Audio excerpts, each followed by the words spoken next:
Et Yanni, à l'occasion de cette journée internationale des droits de la femme, on va faire le point avec vous.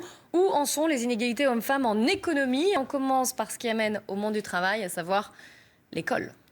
Oui, et à l'école, eh bien, ce sont les filles qui réussissent mieux que les garçons. On le voit sur plusieurs statistiques, notamment sur le taux de réussite au baccalauréat général. Vous le voyez, quasiment 93% de réussite pour les femmes contre moins de 90% pour les hommes. On voit que les filles sont plus diplômées que les garçons, on voit qu'elles suivent des études souvent plus longues et on voit qu'elles sont plus présentes que les hommes lors des études supérieures. 55% de femmes dans les cursus secondaires. C'est une fois entrées sur le marché du travail que les inégalités s'installent et qu'elles se creusent. On en voit plusieurs, notamment une plus grande précarité sur le marché du travail, plus de temps partiel, 4 fois plus de temps partiel, plus de 80% des salariés à temps partiel sont des femmes. Et on voit aussi davantage de CDD. Si on regarde par exemple chez les cadres, qui sont pourtant la catégorie où il y a le moins de CDD, eh bien dans les jeunes cadres, 32% des femmes sont en CDD, 20% des hommes sont en CDD. Là où l'inégalité est la plus flagrante, c'est probablement sur le salaire. Et ça s'améliore